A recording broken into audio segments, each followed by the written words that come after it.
আদাব। নমস্কার। আমি ডাক্তার গৌতম দত্ত। দত্ত হোমিও কেয়ারের পক্ষ থেকে আপনাদের সকলকে আন্তরিক প্রীতি ও শুভেচ্ছা জানাচ্ছি। আজকে আবার আমি নতুন আরেকটি ভিডিও নিয়ে আপনাদের সামনে উপস্থিত হয়েছি। আজকের আলোচনার বিষয় হোমিও মূল অরিষ্ট বা মাদার টিংচার ও শক্তিকরণ প্রণালীর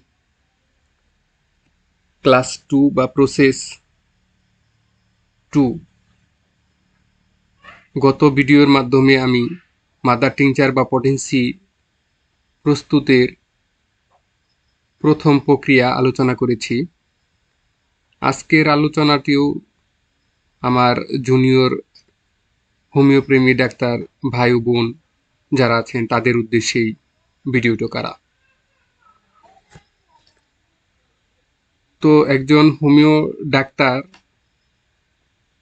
যেমন একজন চিকিৎসক, ঠিক তেমনি একজন হোমিও ডাক্তারকে একজন ফার্মাসিস্টের ভূমিকাও পালন করতে হয়। কারণ অধিকাংশ ঔষধ একজন হোমিওপ্যাথিক ডাক্তার তার নিজেকেই তৈরি করতে হয় এবং সেই ওষুধ তৈরি করে শক্তিকরণ করে বা শক্তিকৃত করে রোগীকে দিতে হয়। আর সেই উদ্দেশ্যেই আমার এই আলোচনা। তো চলেন আজকে আমি প্রথমে দেখব যে মাদার টিংচার, আগেও আমি বলছি যে মাদার টিংচার কিভাবে প্রস্তুত করা হয় সেই বিষয় নিয়ে আলোচনা করা হয়েছিল। তো মাদার টিংচার প্রস্তুতের হচ্ছে যে ভেষজ, আমি যেই মেডিসিন বা যেই গাছের বা যেই ওষুধ আমি তৈরি করব সেই ভেষজ যে রস এবং তার সাথে আমার মিশ্রিত করতে হবে সুরাসার বা অ্যালকোহল। অর্থাৎ সুরাসার এবং অ্যালকোহল যুগে যা প্রস্তুত করা হয় তাই হচ্ছে টিংচার। তো এই ক্লাস 2 বা দ্বিতীয় শ্রেণীতে যে অল্প রসযুক্ত টাটকা ভেষজ যেগুলা, আগে প্রথম ক্লাসে আমরা পড়েছিলাম যেগুলাতে সবচেয়ে বেশি মানে অল্পতেই রস পাওয়া যায়, মানে রসযুক্ত টাটকা ভেষজ ছিল। এটাতেও রস থাকে, এটা অল্প মানে ভেষজ, অল্প রসযুক্ত ভেষজ। তো এই ধরনের যদি অল্প মানে অল্প রসযুক্ত যে সকল ভেষজ আছে এদের ক্ষেত্রে আমার যে ভেষজটা নিব সেই ভেষজের ওজনের 2/3 সুরাসার নিয়ে মূল অরিষ্ট প্রস্তুত করতে হবে। প্রথম ক্লাস 1-এ আমি যে বিষয়টা দেখছিলাম বা দেখাইছিলাম সেই বিষয়টা আপনারা আবার একটু আগের ভিডিওটাতে একটু দেখে নেবেন। সেখানে বলা ছিল যে ভেষজ রস যেহেতু বেশি ওখানে, তো এটার সমপরিমাণ ভেষজ রসের সমপরিমাণ অ্যালকোহল নিতে বলছিল। তো এইবার বলা হয়েছে যে অল্প রসযুক্ত টাটকা ভেষজ, এই ভেষজের ওজনেরই 2/3 সুরাসার মিশ্রিত করে মূল অরিষ্ট তৈরি করতে হবে। অর্থাৎ এটার অনুপাতটা হচ্ছে ভেষজ রস হচ্ছে 3 আর সুরাসার হচ্ছে 2। অর্থাৎ আমি যদি 3 কেজি ভেষজ রস নেই তাহলে 2 কেজি আমি নিব সুরাসার।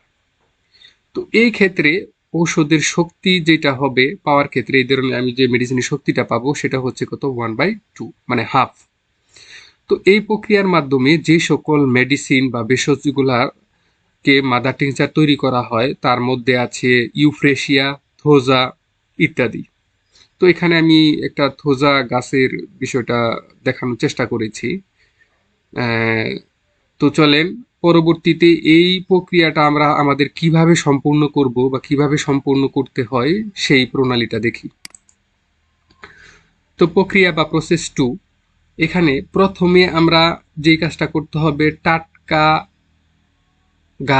গাছরা নিতে হবে। সেটা বাকলও হতে পারে, গাছের পাতা হতে পারে, মূল হতে পারে, এই ধরনের। তো এক্ষেত্রে আমি এখানে যে নিলাম সেটা হচ্ছে থোজা অক্সিডেন্টালিস্ট, যেটা হোমিওপ্যাথিক একটা মেডিসিন। সেই মেডিসিনের টাটকা গাছের পাতাটা আমি এখানে নিলাম। তো পরবর্তীতে এটা নেওয়ার পরে আমার যে কাজটা করতে হবে যে চপিং বোর্ড দ্বারা, চপিং বোর্ডের মাধ্যমে, চাকুর মাধ্যমে সেটাকে ছোট ছোট করে আমাদের খণ্ড করতে হবে। Part of plants with chopping board and কি নাইফের মাধ্যমে।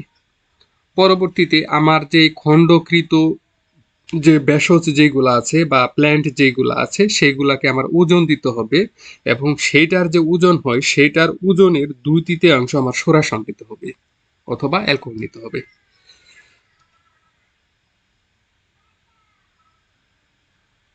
দেখেন, white crops take 2/3 their weight of alcohol, অর্থাৎ যে ওজনের 2/3 সুরাসার আমার এখানে অ্যাড করতে হবে। পরবর্তীতে আমার যে কাজটা আবার করতে হবে, এটা করার পরে আমার এই যে 2/3 সুরাসার নিলাম সেখান থেকে অল্প কিছু সুরাসার মানে প্রয়োজন মতো সুরাসার নিয়ে যে আমার যে প্ল্যান্টস যেগুলা ছিল টুকরা করা সেগুলাকে আমাকে মন্ড তৈরি করতে হবে, সেগুলাকে মন্ডের মতো গোলাকারে তৈরি করে নিতে হবে প্রয়োজন মতো সুরাসার যোগ করে, মানে alcohol as necessary at the mass to thick plump. তো পরবর্তীতে আমার এই মন্ডগুলা হওয়ার পর এই মন্ডগুলাকে আমার কি করতে হবে, করার পর সেগুলাতে বাকি যে অ্যালকোহল 2/3 অ্যালকোহলের বাকি যে অ্যালকোহলটুকু আছে বা সুরাসারটুকু আছে সেইগুলাকে আমার এখানে যোগ করে দিতে হবে, যোগ করে সেটা একটা কন্টেইনারে আমার রাখতে হবে, মানে অবশিষ্ট সুরাসার মিশ্রিত করতে হবে কোথায়, at the rest of alcohol, একটা কন্টেইনারের ভিতরে। অর্থাৎ এই মন্ডগুলাকে রেখে বাকি অ্যালকোহল যেগুলো আছে সেগুলাও আমার কি করতে হবে সেখানে যোগ করতে হবে। পরবর্তীতে এটা যোগ করার পর নতুন একটা বছরে বেঁধে তা সংরক্ষণ করতে হবে। এখানে কি সংরক্ষণ করতে হবে, রসটা সংরক্ষণ করতে হবে একটা বস্ত্রের মাধ্যমে বেঁধে। অর্থাৎ এখানে বলছে যে স্ট্রেন্থ অর প্রেস, এখানে আমি মেশিনের মাধ্যমে সেটা করতে পারি বা স্ট্রেন্থের মাধ্যমে চাপের মাধ্যমে অথবা প্রেস থ্রো চাপের মাধ্যমে এটা আমি করতে পারি। এখানে কি প্রক্রিয়ায় বলা হচ্ছে যে প্রিস অফ নিউ লাইলন ক্লথ, এখানে লাইলন এক ধরনের নতুন বস্ত্র, সেই বস্ত্রের মাধ্যমে রেখে আমি যদি প্রেস করি বা প্রেসিং দেই তো সেখান থেকে আমার কি রস বা নির্যাস যেটুকু আছে ভেষজের নির্যাস সেটা বের করতে হবে। তো পরবর্তীতে আমার যে কাজটা করতে হবে, এই রসটাকে একটা বোতলের ভিতরে আবদ্ধ করে সেটাকে 1 সপ্তাহ রাখতে হবে।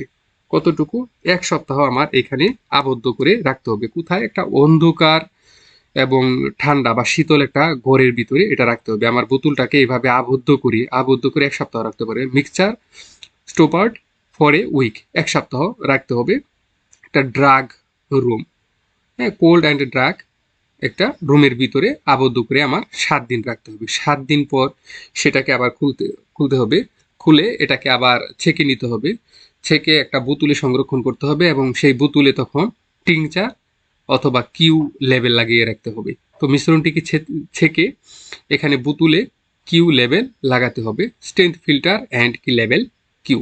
এই হচ্ছে মূলত প্রসেস 2 বা ক্লাস 2 অন্তর্ভুক্ত যে সকল ভেষজ আছে সেইগুলা থেকে মাদার টিংচার প্রস্তুত করার প্রণালী।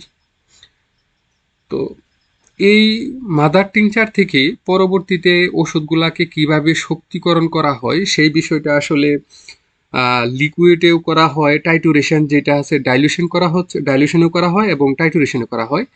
তো আমি ট্যাবলেট বা টাইটুরেশনে যাচ্ছি না, এখানে লিকুইড বা ডাইলুশন যেগুলো আছে ডাইলুশন প্রসেসটাই আমি এখানে দেখানোর চেষ্টা করেছি। তো ওষুধের শক্তিকরণ বা ক্রম, ড্রাগ পাওয়ার অর পটেন্সি। তো এটা 2টা পদ্ধতি এখানে আমরা শক্তিকরণ করছি, একটা হচ্ছে দশমিক পদ্ধতি আর একটা হচ্ছে শততমিক পদ্ধতি। দশমিক বা ডেসিমাল স্কেল, এখানে 1x 2x 3x 6x 12x এইভাবে ক্রমটা এখানে বৃদ্ধি পায়। তো এক্ষেত্রে প্রথমে আমার যে কাজ করতে হবে, আমি যেহেতু ভেষজের যে আমি তৈরি করলাম বা মাদার টিংচার যেটা তৈরি করলাম, প্রথম অবস্থায় 2 ফুটা মূল অরিষ্ট নিতে হবে। নেওয়ার পর যেহেতু এটা ডেসিমাল স্কেল, তো এক্ষেত্রে আমার দশমিক, আমার 2টা মিলে আমার 10 করতে হবে। তো এখানে 2 নিলে 8 বাকি থাকে, 8 ফুটা সুরাসার, অর্থাৎ 2 মিনিমস টিংচার অ্যান্ড 8 মিনিমস ডাইলুট অ্যালকোহল, এই 2টা মিশ্রণ করার পরে আমার যেই বিষয়টা তৈরি হবে। এখানে আরেকটা বিষয় আমি বলে রাখি, আগের ভিডিওটাতে ওই বিষয়টা ওইভাবে ক্লিয়ার করে বলা হয়নি। তো 2 ফুটা মূল অরিষ্ট এবং 8 ফুটা সোরা সার নিয়ে এখানে কিন্তু 10টা ঝাঁকি দিতে হবে। 10টা ঝাঁকি দেওয়ার পরে আমার এখানে কত 2x 3x এইভাবে আমার পর্যায়ক্রমিক তৈরি হচ্ছে। তো 1x থেকে যখন আমি 1 ফুটা 1x নিচ্ছি বা 1 মিনিমস 1x অ্যান্ড আমি নিচ্ছি এখানে 9 ফুটা সোরা সার যখন আমি মিশ্রিত করব তখন হবে আমার কত 2x এবং 1 ফুটা 2x এবং 9 ফুটা সোরা সার এই দুইটা মিশ্রিত করার পরে আমি যেটা পাবো সেটা হচ্ছে 3x, পর্যায়ক্রমিক 4x 5x এইভাবে আমরা পরবর্তী যত পর্যন্ত আমাদের প্রয়োজন আমরা তৈরি করে নিতে পারি। তো এখানে আমি একটা জিনিস আবার বলি যে প্রথমে দেখেন আমার যখন মাদার টিংচার বা মূল অরিষ্ট নিচ্ছি তখন আমি নিচ্ছি 2 ফুটা, সেটার সাথে 8 ফুটা যোগ করে আমি 10 তৈরি করলাম। পরবর্তীতে যখন আমার পাওয়ার বা শক্তিকৃত ঔষধ থেকে প্রতিবারেই 1 ফুটা নিতে হবে, 1 ফুটার সাথে 9 ফুটা যোগ করে পরবর্তী ক্রম তৈরি করতে হবে। এই হচ্ছে দশমিক পদ্ধতি বা ডেসিমাল স্কেল এর মাধ্যমে তৈরিকৃত ঔষধ। এবার আমি যাচ্ছি শততমিক পদ্ধতি বা সেন্টিসিমাল স্কেল। তো শততমিক পদ্ধতির ভিতরে আছে 1C বা 1CH 2C 3C এইভাবে 1M 10M থেকে CM পর্যন্ত অধিক্রম পর্যন্ত প্রস্তুত প্রণালীটা হচ্ছে কি একই, সব ধরনের প্রস্তুত প্রণালীটা একই ধরনের। তো এই ক্ষেত্রেও আমি যেহেতু শততমিক পদ্ধতি আমার হিসাবটা হচ্ছে 100, তো প্রথমে যেহেতু আমি মাদার টিংচার নিব অবশ্যই নিচ্ছি আমি 2 ফুটা, তার মানে 2 মিনিমস মাদার টিংচার বা 2 ফুটা অরিষ্ট অ্যান্ড হচ্ছে কি 98 মিনিমস ডাইলুট অ্যালকোহল অথবা 98 ফুটা আমি নিচ্ছি সোরা সার। নেওয়ার পরে আমার তৈরি হচ্ছে আমার 1C। সেই 1C থেকে যখন আমি 1 ফুটা নিব, 1C হচ্ছে 1 মিনিম 1C অ্যান্ড 99 মিনিম হচ্ছে ডাইলুটেড অ্যালকোহল। পরবর্তীতে আমার তৈরি হবে হচ্ছে কি 2C। তো 2C থেকে আমি 1 ফুটা 2C এবং 99 বা 99 ফুটা আমার সোরা সার বা ডাইলুটেড অ্যালকোহল আমি যোগ করার পরে আমার তৈরি হচ্ছে কত 3C। 3C থেকে পর্যায়ক্রমিক 4C 5C এভাবে আমরা পর্যায়ক্রমিক তৈরি করতে পারবো। এবং এই প্রক্রিয়ায় আমার যতটুকু প্রয়োজন 1M মানে 1 লাখ পর্যন্ত আমি এটা তৈরি করতে পারি। তো এই হচ্ছে মূলত দ্বিতীয় বা সেকেন্ড ক্লাস যেটা বলিস সেই ধরনের মাদার টিংচার তৈরি এবং সেই মাদার থেকে কিভাবে শক্তিকরণ ঔষধ দশমিক পদ্ধতি এবং শততমিক পদ্ধতি তৈরি করা যায় সেই বিষয়ে আলোচনা করার চেষ্টা করলাম। আশা করছি আপনাদের ভিডিওটা বুঝতে সহজ হবে এবং আমি আপনাদেরকে রিকোয়েস্ট করব ভিডিওটা আপনারা বারবার দেখেন। দেখার ফলে হয়তো আপনাদের বারবার বই পড়তে হবে না। ভিডিওটা 2-3 বার দেখলে আপনাদের এই বিষয়টা আয়ত্তে চলে আসবে, আপনারা সঠিক মেডিসিন প্রস্তুত করতে পারবেন। তো আমার এই ভিডিওটি যদি ভালো লাগে তো নিয়মিত ভিডিও পেতে চ্যানেলটি সাবস্ক্রাইব করুন এবং যদি আপনাদের কোনো ধরনের মতামত থাকে সেক্ষেত্রে আমার কমেন্ট বক্সে জানাতে পারেন, আমি যথাসময়ে উত্তর দেওয়ার চেষ্টা করব। তো ধন্যবাদ সকলকে, ভালো থাকবেন।